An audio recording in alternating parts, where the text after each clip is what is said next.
Hi everybody. Here are 3 ridiculous things I've noticed about the J.J. Abrams Star Trek movies.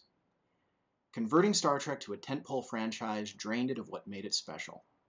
Now don't get me wrong, a lot of people like what J.J. Abrams did with the Star Trek franchise, and though I'm not one of them, I'm not out to spoil anyone's good time. Certainly by taking a 60s TV science fiction series and reimagining it in terms of a big budget, summer popcorn flick starring a cocky stud pilot with daddy issues who comes into conflict with a stiff Mr. Perfect who thinks the kid's unsafe, Abrams made a Star Trek picture that movie fans raised on 2 decades of Jerry Bruckheimer Michael Bay spectaculars could better appreciate. Abrams combined heroes and villains and run jump and fan service in a way that made a lot of people happy. But in doing this, he did take away a lot of what made Star Trek interesting.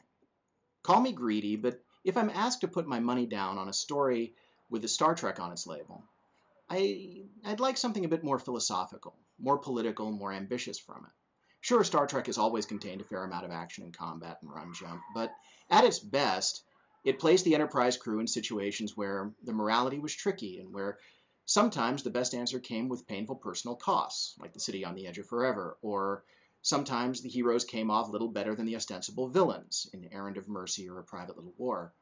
Instead of taking a chance on a story like that, Abrams' Star Trek was a safe little space opera, amusing but slight, and after I saw it, I wondered what, apart from market forces, made it necessary to make it at all. That said, as little as I liked Abrams' first picture, it made it impossible for me to muster interest in watching Star Trek Into Darkness, I was able to swallow my disappointment and get on with my life, which brings me to the fan reaction. Okay, let me get a few things off my chest. I've been into Star Trek since I was 5. I remember the first episode I saw. It was The Empath. And the image of Dr. McCoy, mortally wounded and hanging in shackles, still haunts me. I've seen the original series episodes, hundreds of times.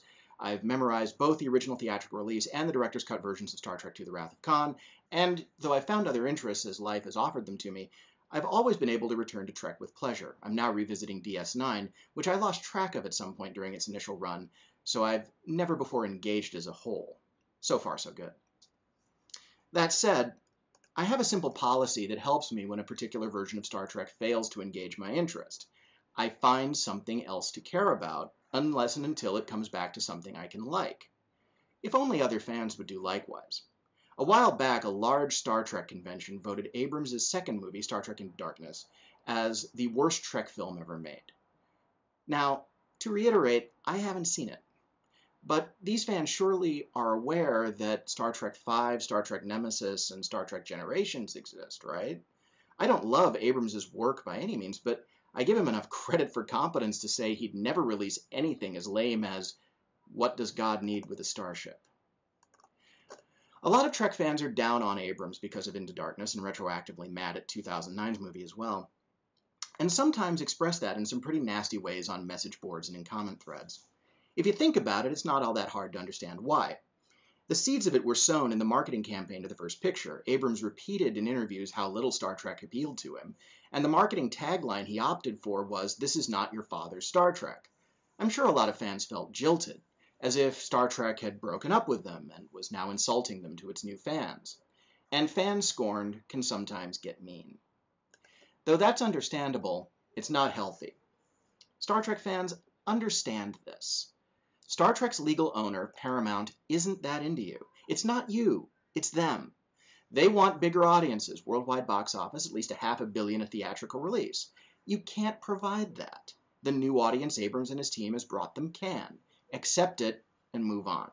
You can still go back to the Trek you love. There are hundreds and hundreds of hours of it available on home video. If that doesn't satisfy you, read the books. If that's not enough, write fan fiction or make fan movies on YouTube. And if that still doesn't sate you, invent your own science fiction universe that behaves as you want it to and try to drum up an audience for it. It's been known to work. But the fans aren't the only source of stupidity here. We also have to fault the reaction of some members of the creative team, Bob Orsi, to criticism. I had a play on stage about a month ago. After each performance, I had to stand in front of the audience and chat with them for about 10 minutes or so. It was mostly satisfying. My play about 15 Nazis discussing the details of the Holocaust was emotionally intense, but Most people responded to it enthusiastically. Once in a while, though, I ran into someone who wanted to pick a nit or two. I doubt those conversations really were long, but they felt like it. And there was something I kept in mind each time it happened that got me through. My play and I had had our say on stage. Now it's this person's turn. Let them talk.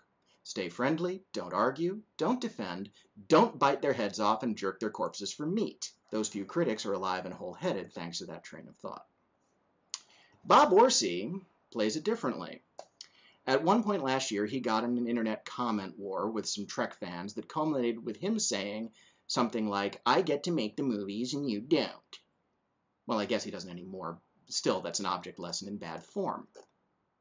The thing about making public art is that some members of the public aren't going to like it. It's inevitable, and it's valid. Nothing can be to everyone's taste. It's true that Orsi and Abrams and Paramount owe Star Trek fans nothing. But that works both ways. Star Trek fans owe Paramount and its employees nothing. They're allowed to dislike the direction the Star Trek films are taking and to state their preferences. It'd be nice if their reactions were served with less vitriol, but that's not something Star Trek's creative team can control. They can control themselves, and they can understand that their movies have already had their say, backed up by the best movie marketing and distribution money can buy. Now let the audience talk. Keep smiling, stay friendly, and don't bite their heads off. So, those are the three most ridiculous things about the Abrams vs. Trek movies. What wasn't so ridiculous? I thought the actors did pretty good jobs. Maybe they'll get a script worthy of them before Paramount decides to reboot again. Hope springs eternal. Live long and prosper.